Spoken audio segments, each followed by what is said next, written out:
আজকের দিনে আপনি বাড়িতে যাবেন, দেখবেন আপনি কোরআন পড়তে জানেন, আপনার সন্তান কোরআন পড়তে জানে, আপনার মেয়ে কোরআন পড়তে জানে, আপনার স্ত্রী কোরআন পড়তে জানে, আপনার বাড়ির পাশে একটা ছেলে কোরআন পড়তে জানে না, কলমা জানে না, তালিম জানে না, কিছুই জানে না। তাকে তার কাছে পৌঁছে দেওয়া, তাকে শেখানো, কোনভাবে কিভাবে শেখানো যাবে সেটা কিন্তু দায়িত্ব নিয়ে আমাদেরকে। আজকে মাই লাইফ কোরআন যেমন ইন্টারনেটের মাধ্যমে, মাই লাইফ কোরআন অনলাইনের মাধ্যমে বিভিন্ন রকমভাবে দ্বীন ইসলামের খিদমত করছে। আলহামদুলিল্লাহ, শুকরিয়া, খুব ভালো কাজ করছে। মাই লাইফে কোরআনের পক্ষের কাছে আশা রাখবো যেন সর্বসাধারণের কাছে কোরআনের বাণী এবং কোরআনের তালিম পৌঁছে যায়। আল্লাহ পাক আমাদের সকলকে তৌফিক দিক। আসসালামু আলাইকুম ওয়া রাহমাতুল্লাহি ওয়া বারাকাতুহু। নাহমাদুহু ওয়া নুসাল্লি আলা রাসূলিহিল কারীম, আম্মা বা'দ, ফায়া আইয়ুহাল হাজ। মাই লাইফ কোরআনের আজকের এই ঈদ উৎসব উপলক্ষেই আমন্ত্রিত অতিথিবৃন্দগণ, মহান রব্বুল আলামিন আল্লাহ পাকের দরবারে অসংখ্য অসংখ্য শুকরিয়া যে আল্লাহ পাক রব্বুল আলামিন আমাদেরকে আজকে এমন একটি প্রোগ্রামে উপস্থিত করেছে, যে প্রোগ্রামটা হচ্ছে পৃথিবীর মধ্যে সবথেকে মূল্যবান বা সবথেকে শ্রেষ্ঠ প্রোগ্রাম, অর্থাৎ মাই লাইফ কোরআন। আমরা বিভিন্ন রকমের প্রোগ্রামে আমরা উপস্থিত হই, বিভিন্ন রকম প্রোগ্রামে বিভিন্ন রকম আলোচনা হয়, কিন্তু মাই লাইফ কোরআন এমন একটা বিষয়বস্তু নিয়ে আজকে আলোচনা, যে এর থেকে শ্রেষ্ঠ আলোচনা পৃথিবীর জমিন আর হতে পারে না। এই মাই লাইফ কোরআনের যে মূল উদ্দেশ্য, এই কোরআনুল কারীমের খেদমত, কোরআনুল কারীমের বাণী প্রত্যেকটা মানুষের কাছে পৌঁছে দেওয়া। আমরা এক শ্রেণীর মানুষ, ওলামারা, হুফাজে কেরাম, আমরা কোরআন শরীফ আমরা পড়ি বা পড়া সম্পর্কে আমরা অনেক অবগত আছি, কিন্তু আমাদের মধ্যে এক শ্রেণীর মানুষ, আমরা মুসলমান, আমাদের মধ্যে এক শ্রেণীর মানুষ এখনও কোরআন জানে না, কোরআন পড়তেই জানে না। কোরআন সম্পর্কে তাদের ধ্যান ধারণাও অনেক ভ্রান্তি বা ভুল রয়েছে।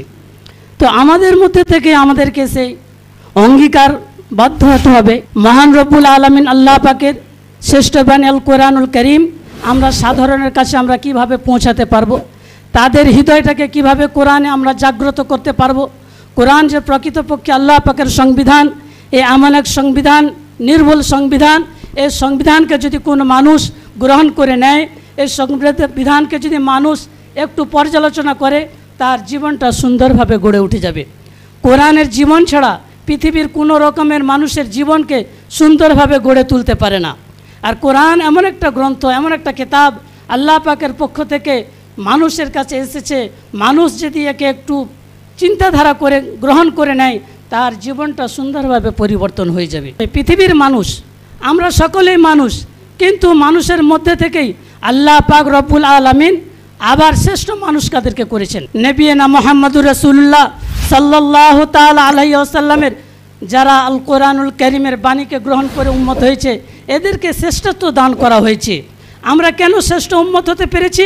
আমরা কোরআনুল কারীমকে আমরা গ্রহণ করে নিয়েছি।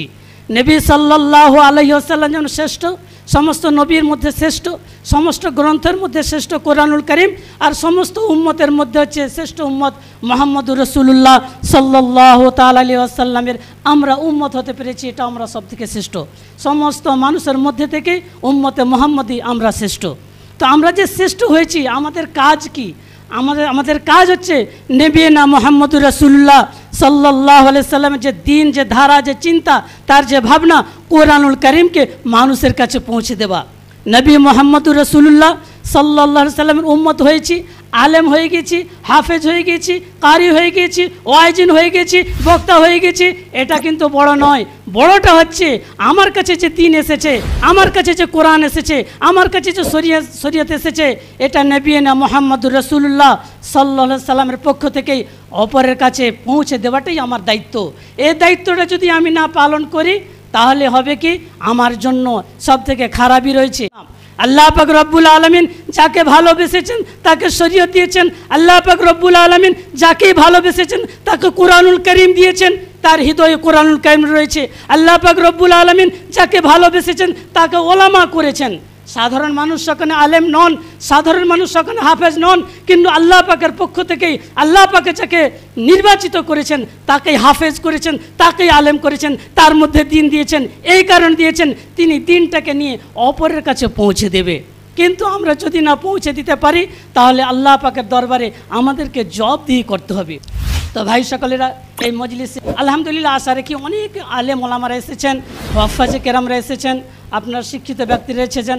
মাই লাইফের কোরআনের পক্ষ থেকে আপনাদেরকে যেমন শুভেচ্ছা এবং অভিনন্দন জানানো হচ্ছে, মোবারকবাদ জানানো হচ্ছে, এটাও দায়িত্ব দেওয়া হচ্ছে প্রত্যেকেই আমরা যেভাবে পারবো আমরা সাধারণের কাছে আমরা কোরআনটা পৌঁছে দেবো।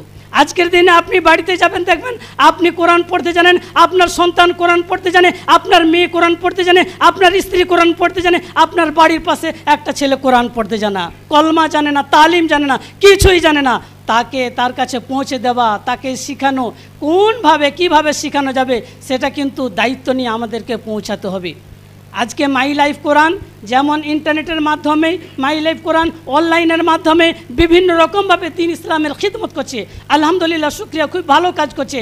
এটাও আমি মনে করি এই দায়িত্বটাও তাদের নেওয়া দরকার যে সাধারণকে কিভাবে কোরআন শেখানো যাবে, যারা কোরআন জানে না তাদের কাছে কিভাবে কোরআন পৌঁছানো যাবে। আজকে ছোট ছোট বাচ্চার হাতে মোবাইল রয়েছে, মোবাইলে তারা বিভিন্ন জিনিসগুলো দেখছে। মাই লাইফের কোরআনের পক্ষ থেকে কোরআনুল কারীম কিভাবে শেখানো যাবে এরকম যদি একটা অ্যাপস তাদের কাছে পৌঁছে যায়, হয়তো ওই বাচ্চারা ওইটাকে দেখে দেখে দেখে দেখে কিছু কোরআনুল কারীম সে শিখে যাবে। আলহামদুলিল্লাহ আমি আশা রাখবো মাই লাইফে কোরআনের কি বলে যে আপনার পক্ষের কাছে আশা রাখবো যেন সর্বসাধারণের কাছে কোরআনের বাণী এবং কোরআনের তালিম পৌঁছে যায়। আল্লাহ পাক আমাদের সকলকে তৌফিক দিক, আমিন সুম্মা আমিন। ওমা তাবার।